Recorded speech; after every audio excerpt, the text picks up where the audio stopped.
നമസ്കാരം, കർമ്മ ന്യൂസിലേക്ക് സ്വാഗതം. പശ്ചിമേഷ്യയിൽ ഇസ്രായേൽ ഹമാസ് സംഘർഷത്തിന് അയവില്ല. അറബ് രാജ്യങ്ങളുടെ നിരന്തരമുള്ള സമ്മർദ്ദങ്ങൾ ഉണ്ടായിട്ടും വെടിനിർത്തൽ കരാർ അനുസരിക്കാൻ ഇസ്രായേൽ തയ്യാറല്ല എന്നുള്ള വിവരങ്ങൾ പുറത്തു വരികയാണ്. റഫയെ ആക്രമിക്കാനൊരുങ്ങുകയാണ് ഇസ്രായേൽ എന്ന വിവരങ്ങൾ പുറത്തു വരുന്നു. അതിനിടെ ഏറ്റവും നിർണായകമായ ചില വിവരങ്ങളാണ് ഗാസയിൽ നിന്നും പുറത്തു വരുന്നത്. ഗാസയിലെ ഖാൻ യൂനിസിന് സമീപമുള്ള അൽ നാസർ ആശുപത്രിയിൽ നിന്ന് 3 ഹമാസ് ഭീകരവാദി നേതാക്കളെ ഇസ്രായേൽ സേന പിടികൂടിയിരിക്കുന്നു. ഒക്ടോബർ 7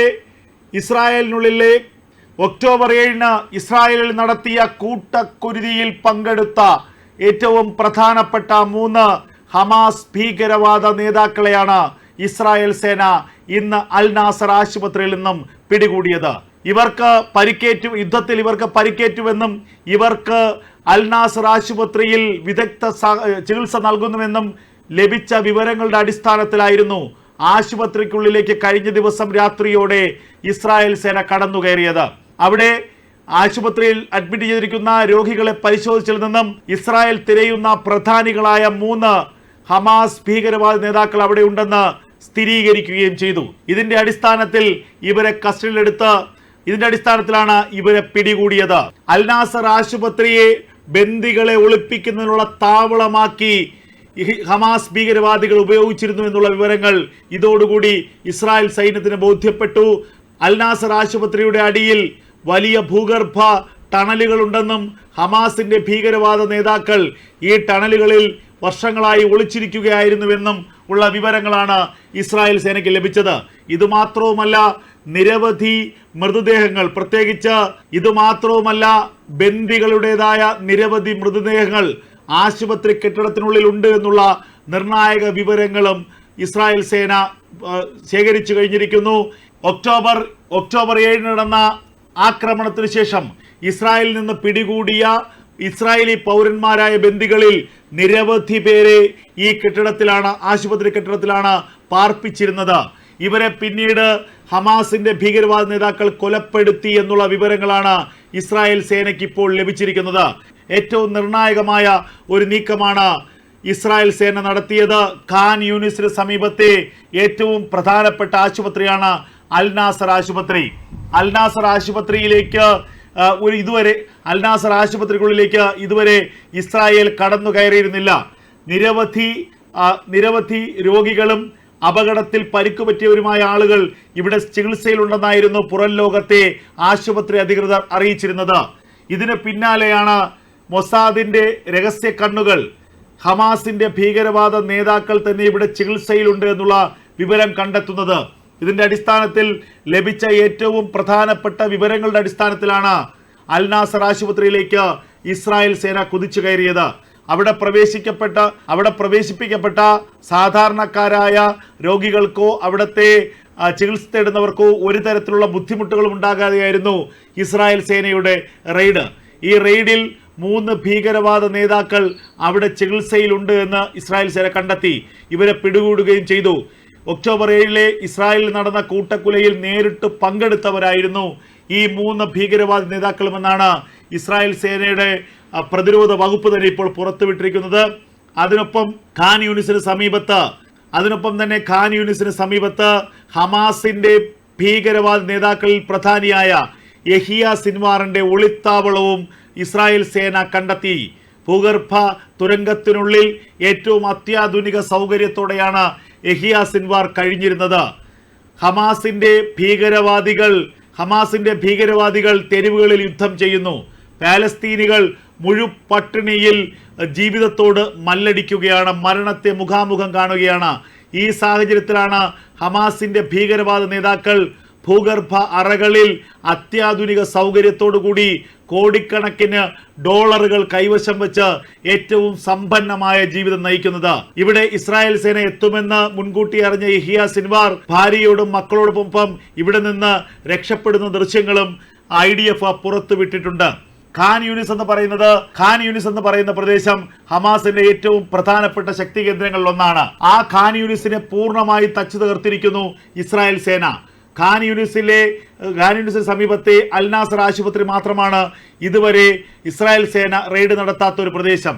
അവിടെ രോഗികൾ മാത്രമാണ് ഉണ്ടായിരുന്നത് എന്നുള്ള വിവരങ്ങളാണ് ഇതുവരെ പുറത്തു വന്നത്.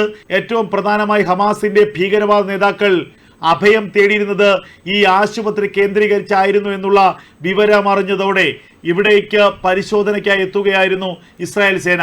ആ പരിശോധനയ്ക്ക് ഫലമുണ്ടായിരിക്കുന്നു. ഹമാസിന്റെ പ്രധാനപ്പെട്ട ഭീകരവാദ നേതാക്കളിൽ ചിലരെ ആശുപത്രിയിൽ നിന്ന് ഇസ്രായേൽ സേന പിടികൂടി എന്നുള്ള വിവരങ്ങളാണ് ഏറ്റവും പ്രധാനമായി പുറത്തു വരുന്നത്. അതേസമയം റഫയിലേക്ക് ഇസ്രായേലിനെ സൈനിക നീക്കം റഫയിലേക്കുള്ള ഇസ്രായേലിന്റെ സൈനിക നീക്കത്തെ ആശങ്കയോടെ കാണുകയാണ് ലോകം. കാരണം 15 ലക്ഷത്തോളം അഭയാർത്ഥികൾ തിങ്ങിപ്പാർക്കുന്ന ഒരു പട്ടണമാണ് റഫ. ഈജിപ്തുമായി ഗാസയുടെ അതിർത്തി പങ്കിടുന്ന പ്രദേശം.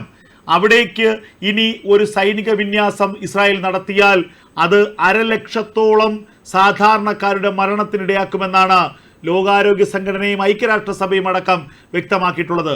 അതുകൊണ്ട് തന്നെ നിരവധി ലോകരാജ്യങ്ങൾ, അമേരിക്കയും ഖത്തറും കാനഡയും ന്യൂസിലൻഡും അടക്കം ഇസ്രായേലിനോട് ഇപ്പം കേണപേക്ഷിക്കുകയാണ്, റഫയിലേക്ക് യുദ്ധം വ്യാപിപ്പിക്കരുത്. കാരണം റഫയിൽ യുദ്ധം നടത്തിയാൽ സാധാരണക്കാരായ 10,000-കണക്കിന് ആളുകൾ കൊല്ലപ്പെടും. പിഞ്ചുകുട്ടികളും സ്ത്രീകളും അടക്കമുള്ളവർ കൊല്ലപ്പെടും. അതുകൊണ്ട് ഒരു കാരണവശാലും റഫയിലേക്ക് സൈനിക വിന്യാസം നടത്തരുതേ എന്ന് കേണപേക്ഷിക്കുകയാണ് ലോകരാജ്യങ്ങൾ. എന്നാൽ റഫയിൽ സൈനിക വിന്യാസം നടത്തുമെന്നും റഫയിൽ ആക്രമണം നടത്തുമെന്നും ഇസ്രായേൽ സേന വീണ്ടും ഊന്നിപ്പറയുകയാണ്. ഒരു തരത്തിലുള്ള കോംപ്രമൈസും ഇല്ലെന്ന് ബെഞ്ചമിൻ നെതന്യാഹു പലവട്ടം പറഞ്ഞു കഴിഞ്ഞിരിക്കുന്നു. അതിന് അടിസ്ഥാനവുമുണ്ട്. കാരണം ഗാസയുടെ വിവിധ പ്രദേശങ്ങളിൽ ഇസ്രായേൽ സേന ആക്രമണം നടത്തി. അവിടെ പല പ്രദേശങ്ങളിലും ഹമാസിന്റെ ഭീകരവാദ നേതാക്കളെ കൊന്നൊടുക്കി. ഒടുവിൽ അവിടങ്ങളിൽ നിന്നെല്ലാം പലായനം ചെയ്യപ്പെട്ട ഹമാസിന്റെ ഭീകരവാദികൾ ഒടുവിലെത്തിയിരിക്കുന്നത് റഫയിലാണ്. റഫയിലെ അഭയാർത്ഥി ക്യാമ്പുകളിൽ നിരവധി ഹമാസിന്റെ ഭീകരവാദികളുണ്ട്. വേഷപ്രച്ഛന്നരായി അവർ അന്തേവാസികളെ പോലെ അവിടെ കഴിയുന്നു, അഭയാർത്ഥികളായി കഴിയുന്നു. അവരെ പിടികൂടണം. അവരെ പിടികൂടാതെ ഇനി മുന്നോട്ടു പോകാനാകില്ല. ഇത് കൃത്യമായ നീക്കത്തിന്റെ ഫലമാണെന്ന് ഇസ്രായേൽ സേന വ്യക്തമാക്കുന്നു. അതുമാത്രവുമല്ല, റഫയിലെ അഭയാർത്ഥി ക്യാമ്പുകൾക്ക് താഴെയുള്ള ഭൂഗർഭ ടണലുകളിലാണ് അവശേഷിക്കുന്ന ഹമാസ് ഭീകരവാദി നേതാക്കൾ കൂടി ഒളിവിൽ കഴിയുന്നത്. അവരെ കൂടി ഉന്മൂലനം ചെയ്താൽ മാത്രമേ ഈ യുദ്ധം ഫലപ്രാപ്തിയിലെത്തൂ എന്ന് ഇസ്രായേൽ വ്യക്തമാക്കുകയാണ്. അതുകൊണ്ട് അമേരിക്കയല്ല, ലോകരാജ്യങ്ങളെല്ലാം എതിർത്താലും റഫയിലേക്കുള്ള സൈനിക വിന്യാസം നടത്തും. റഫയിലെ ഹമാസിന്റെ ഭീകരവാദികളെ കൊന്നൊടുക്കിയ ശേഷം മാത്രമേ യുദ്ധം അവസാനിപ്പിക്കൂ എന്ന് ബെഞ്ചമിൻ നെതന്യാഹു തന്റെ ഇടത്തോടെ വിളിച്ചു പറയുകയാണ്.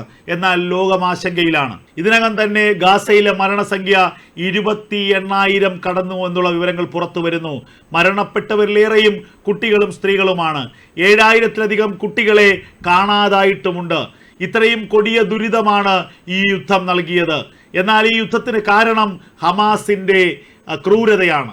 ഒക്ടോബർ 7 ഇസ്രായേലിന്റെ മണ്ണിലേക്ക് കടന്നു കയറി 1,400ഓളം പേരെ കൊന്നൊടുക്കിയ ഹമാസിന്റെ ഭീകര പ്രവർത്തനം, സ്ത്രീകളെയും കുട്ടികളെയും അടക്കം വീടിനുള്ളിൽ ജീവനോടെ കത്തിച്ച ഹമാസിന്റെ ഭീകരത, കൗമാരക്കാരികളെയും സ്ത്രീകളെയും കൂട്ട ബലാത്സംഗത്തിനിരയാക്കി കൊന്നൊടുക്കിയ ഹമാസിന്റെ ഭീകരത, ആ ഭീകരതയ്ക്കുള്ള തിരിച്ചടിയാണ് ഇസ്രായേലിന്റെ ആക്രമണം.